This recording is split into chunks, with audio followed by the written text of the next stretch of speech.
India के शहर आगरा में मुगल एम्पायर के आर्किटेक्ट्स का एक ऐसा शाहकार मौजूद है जिसको आज पूरी दुनिया ताजमहल के नाम से पहचानती है। 42 एकड़ पर फैला दूर से ही चमकता हुआ ये मकबरा जहां अपने अंदर खूबसूरती के बागीचे सजाए हुए हैं, वहीं इसके ऊपर गम और उदासी के कई बादल अभी तक मंडला रहे हैं। ज़ेम टीवी की वीडियोस में एक बार फिर से खुशामदीद। नाजरीन, लगभग 400 साल पहले बनाई जाने वाली ये खूबसूरत बिल्डिंग जहां अपने दौर की सबसे बड़ी और सबसे शानदार बिल्डिंग हुआ करती थी, वहीं आज इसको दुनिया का 7वां अजूबा भी माना जाता है।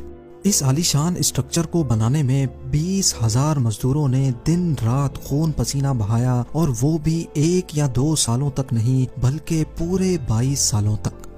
अगर आज के दौर में इसकी कीमत का अंदाजा लगाया जाए तो संगे मरमर का ये अनमोल मकबरा हैरत अंगेज तौर पे $1 बिलियन यानी 7,500 करोड़ रुपयों से भी ज्यादा महंगा है, क्योंकि इस बिल्डिंग में मुगल आर्किटेक्ट्स ने अपने हुनर की कई ऐसी निशानियां छोड़ी थी जिनकी दुनिया के टॉप इंजीनियर्स भी आज तक तारीफ करते हैं। इस बिल्डिंग को ऐसे डिजाइन किया गया कि जब मेन गेट के पीछे से इसको देखा जाता है तो ये काफी बड़ी लगती है, लेकिन जैसे ही मेन गेट की तरफ बढ़ा जाता है तो ऑटोमेटिकली इसका साइज छोटा होता जाता है। दिमाग को चकरा देने वाली ये कोई पहली ट्रिक नहीं थी जो मुगल आर्किटेक्ट्स ने इस्तेमाल की हो। इसके गिर्द चारों मीनारों को बिल्कुल सीधा खड़ा नहीं किया गया, बल्कि ये मीनार बाहर की तरफ थोड़ा झुके हुए हैं, क्योंकि अगर इनको सीधा खड़ा किया जाता तो दूर से देखने पर ये अंदर की तरफ झुके हुए लगते, जैसा कि इन मस्जिदों में आप देख सकते हैं।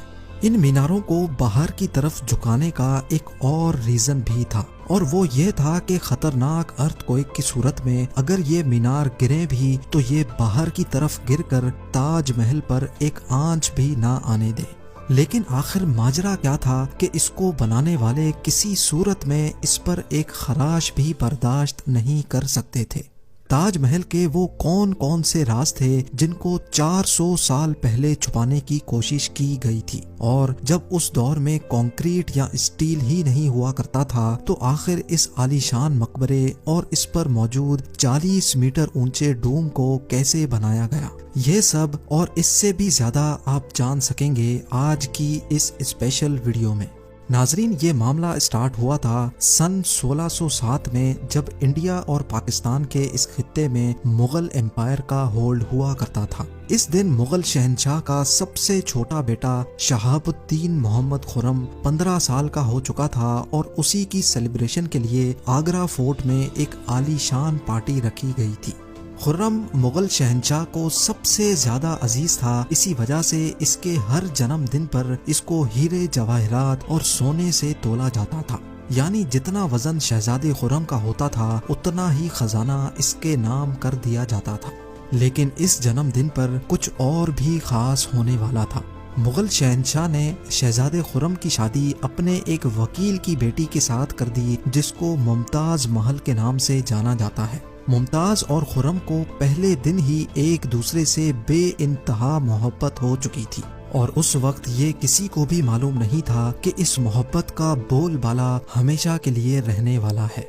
अगले 10 सालों तक शहजादे ने कई जंगें लड़ी और उनमें भरपूर कामयाबी भी हासिल की। इसी वजह से शहंशाह ने खुश होकर उनको शाहजहां के लक़ब से नवाजा, जिसका मतलब है दुनिया का बादशाह।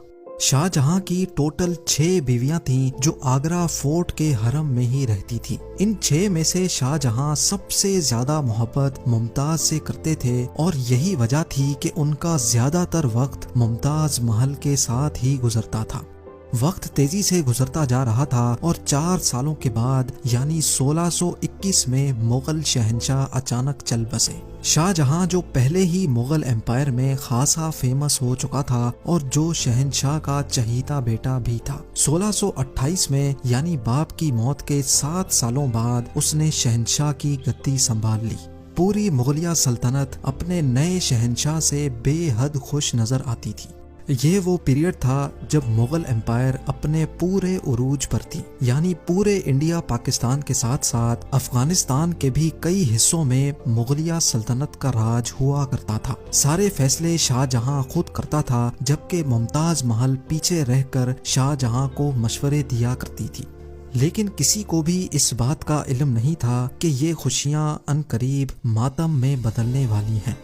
गद्दी संभाले अभी एक ही साल गुजरा था कि एक बार फिर से मुगल एम्पायर को दुश्मनों का सामना करना पड़ा। अगले 2 साल जंग चलती रही और शाहजहां को इस जंग में भी भरपूर कामयाबी नसीब हुई।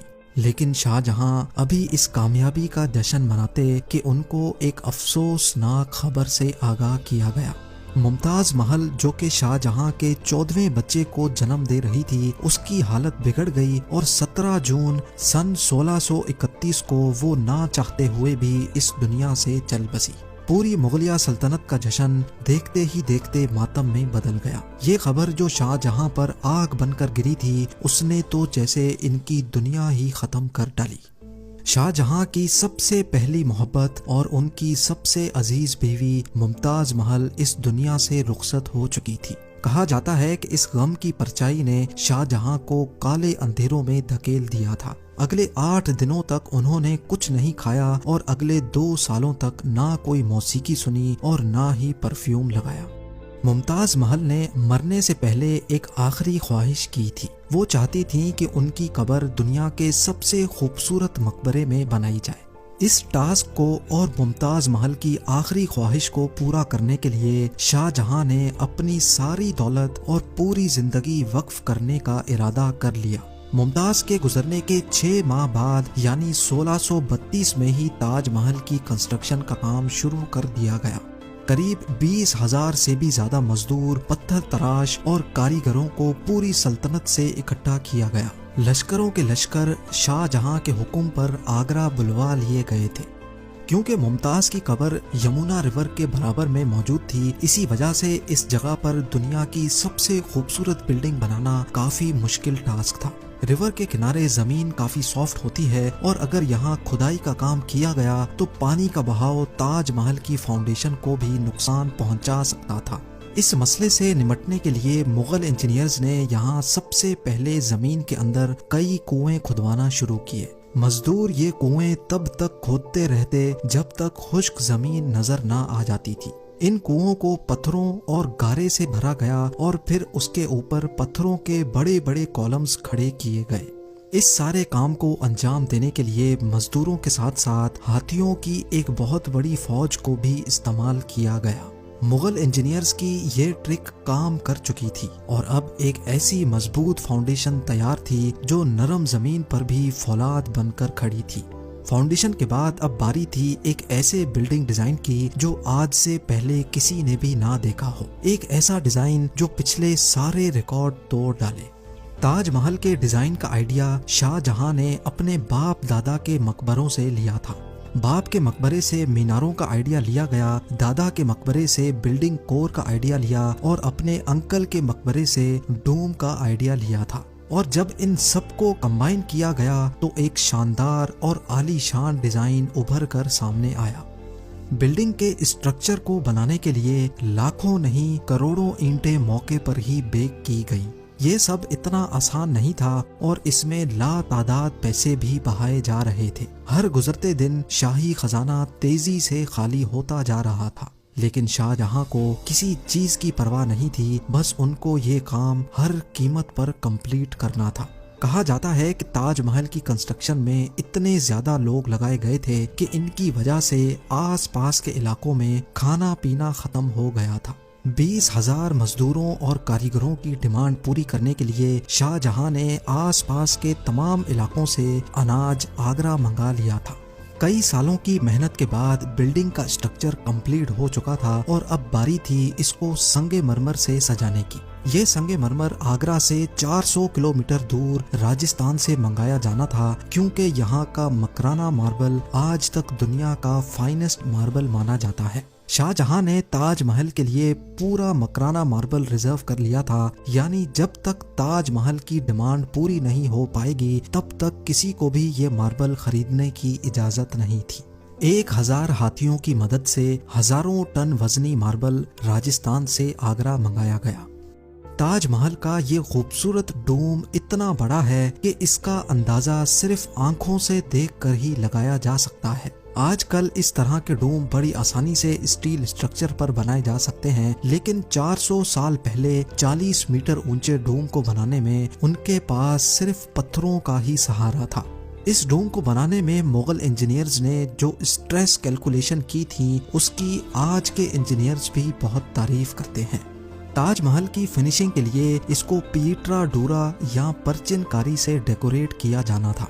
पीटरा डूरा एक ऐसी कलाकारी को कहा जाता है जिसमें कीमती पत्थर को मार्बल के अंदर तराश कर लगाया जाता है। मार्बल को बड़ी महारत और बारीकी से कीमती पत्थर की शेप के हिसाब से तराशा जाता है और फिर उसमें पत्थर को ग्लू के जरिए चिपकाया जाता है। ताजमहल पर इस्तेमाल होने वाली ग्लू कोई आम ग्लू नहीं थी। काफी रिसर्च और लेबोरेटरी टेस्ट के बाद मालूम पड़ा कि ये ग्लू शीरा, लेमन जूस और संगमरमर पाउडर को मिलाकर बनाई जाती थी।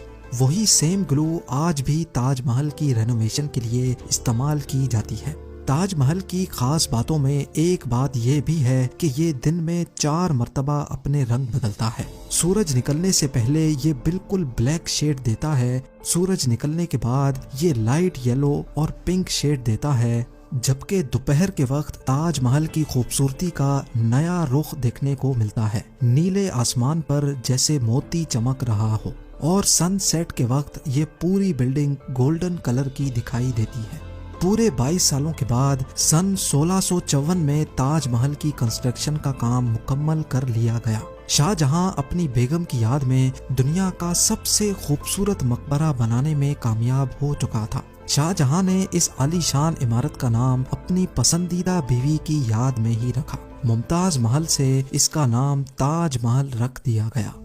हर साल शाहजहां मुमताज की बरसी पर यमुना रिवर के जरिए ताजमहल पर जाया करते थे। ये ताजमहल की ऐसी एंट्रेंस थी जिसको सिर्फ शाही खानदान के लिए ही बनाया गया था। इस एंट्रेंस की दीवारों पर दिलकश नक्काशी का काम किया गया था, जो शायद सिर्फ शाही आंखों के देखने के लिए ही किया गया था। शाहजहां का ये महंगा तरीन प्रोजेक्ट कंप्लीट तो हो चुका था, लेकिन इसने मुगलिया सल्तनत को तबाही के किनारे पर ला खड़ा किया। 4 सालों के बाद यानी 1658 में शाहजहां और मुमताज के अपने ही बेटे ने शाही तख्त उलट दिया और खुद मुगल एम्पायर का शहंशाह बन गया। शाहजहां जो पिछले 30 सालों से इस तख्त पर राज कर रहे थे, उसको कैदी बनाकर आगरा फोर्ट में ही बंद कर दिया गया। सिर्फ एक फैसिलिटी ऐसी थी जो शाहजहां को दी गई, और वो ये थी कि जिस कमरे में उसको बंद किया गया था, उसकी खिड़की से वो ताजमहल को देख सकते थे। 8 साल कैद में रहने के बाद 74 इयर्स की एज में शाहजहां भी इस दुनिया को अलविदा कर गए। शाहजहां का अब मुमताज से दोबारा मिलने का वक्त आ चुका था और उनको ताजमहल में ही दफन कर दिया गया।